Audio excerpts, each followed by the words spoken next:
on avait vendangé à quelques jours d'intervalle. Ouais. Là, on a une exposition sud ici, une exposition nord là-bas. Ouais. On avait commencé ici, mais bon.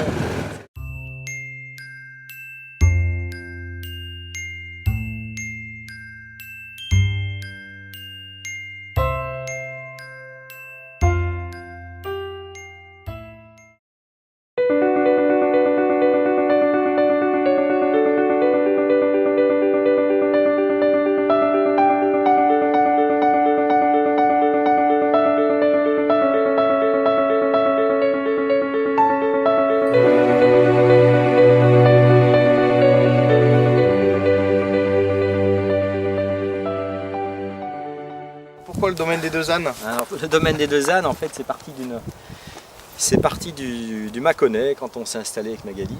On avait repris des vignes qui sortaient de la cave coopérative. Et puis on avait des terrains aussi autour qu'on voulait nettoyer. Et en fait, on a trouvé la solution la plus facile, c'était de mettre des animaux pour faire le nettoyage. Pour nettoyer. Pour nettoyer. Et on avait acheté deux ânes, un ami qui nous vendait deux ânes. Et puis le jour où on a reçu nos deux ânes, on est allé chercher nos deux ânes et deux petits ânes qui étaient dans la cour, qui sortaient du camion. Et on avait ce jour-là un imprimeur qui venait, un ami de la famille qui venait, qui nous dit comment vous allez appeler votre domaine. Parce qu'on n'avait pas d'idée de nom de domaine.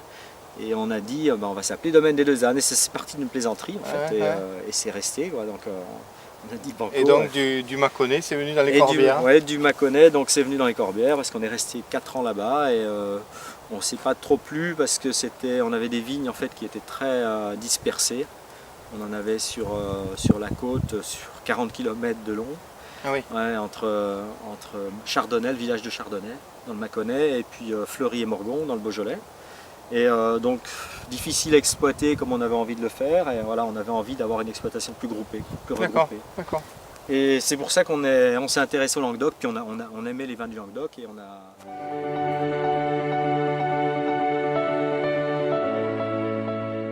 J'étais dans le Jura, mon père était en bio en 68.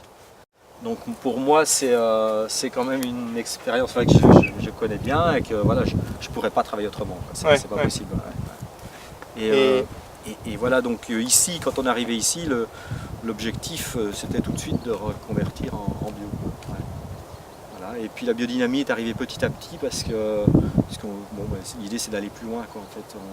On s'aperçoit que le bio c'est très bien, donc le bio en fait pour moi je dirais c'est soigner la vigne avec des produits naturels, et la biodynamie c'est éviter les maladies, c'est travailler beaucoup sur le sol pour que la vigne soit en bonne santé et n'attrape pas de maladies. D'accord. Donc après voilà, c'est des techniques. Donc c'est la recherche de la biodiversité en permanence, parce que tout à fait, on voit les ânes, les moutons tout à l'heure. La recherche de la biodiversité et puis voilà, essayer d'arriver à une autonomie, quoi, une autonomie au niveau d'exploitation. Enfin, au maximum. Voilà, après,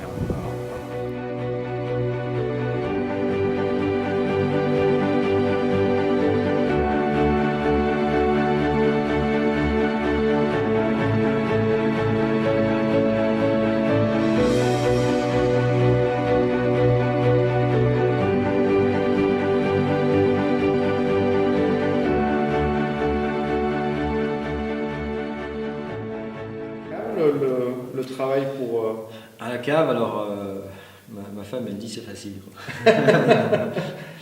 En fait, à la cave, on n'utilise pratiquement pas de soufre en vinification. D'accord.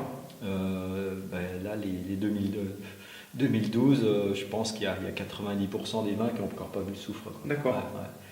Ni en vinification, ni après en cours d'élevage, sauf quand il y a des problèmes après la fermentation malolactique, s'il y a un souci de montée de volatil, là on intervient et on met un peu de soufre. Pour éviter que ça parte en déviance.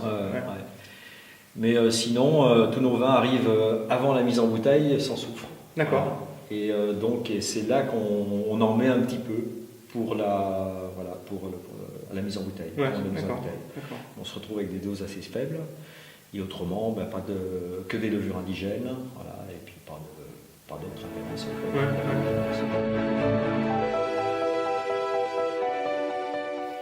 Et le fait de travailler en bio, En bio, depuis quelques années, on a gagné en acidité quoi, sur les vins. D'accord. Ouais.